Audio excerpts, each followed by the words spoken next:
देखिए, सौभाग्य है उत्तर प्रदेश का और खास रूप से गाजियाबाद का कि जिसकी पुनीत पावन धरती पर नया मानसरोवर भवन इंदिरापुरम में बनने के बाद इस भवन से पहला जत्था 5 साल पहले तो पहली शुरुआत है।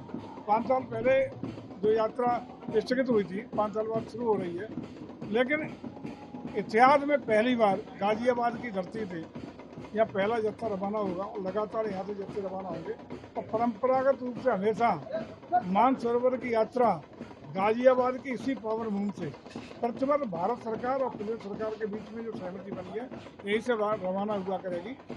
और इसके लिए सारी चाक चौबंद व्यवस्थाएं इन जाने वाले श्रद्धालुओं को कोई असुविधा न हो, हम लोगों ने कितका उनके लिए व्यवस्थित किया है, सारी सुविधाओं का ख्याल रखा है।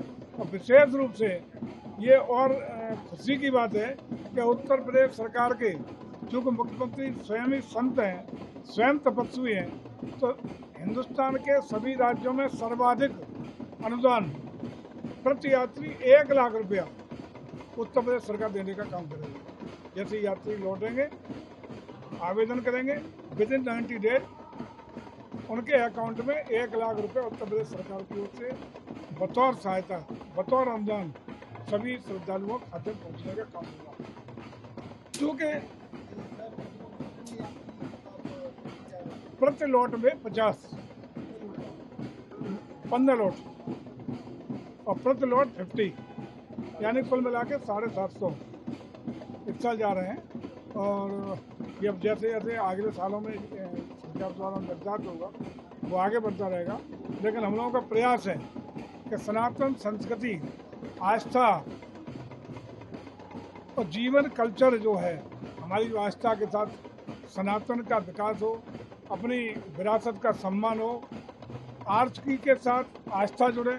इसके लिए हमारी सरकार, दोनों सरकार हैं, भारत सरकार और प्रदेश सरकार आदरणीय मोदी जी और योगी जी के नेतृत्व में आगे बढ़ रही हैं।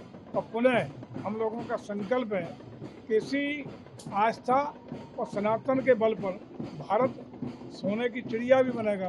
और जो लक्ष्य है कि हम विकासशील भारत से विकसित भारत बनाने का 2047 तक सपना पूरा करेंगे, उसकी किरणें दिखाई पड़ने लगी हैं। हम 11वीं अर्थव्यवस्था से 5वें पायदान पर आकर के विश्व की 5वीं सबसे बड़ी अर्थव्यवस्था बने हैं। और निश्चित रूप से भारत उत्तरोत्तर अपने मुकाम तक, अपने लक्ष्य तक जरूर पहुंचेगा, इसी आस्था और आर्थिकी अपनी सनातन की संस्कृति के आधार पर।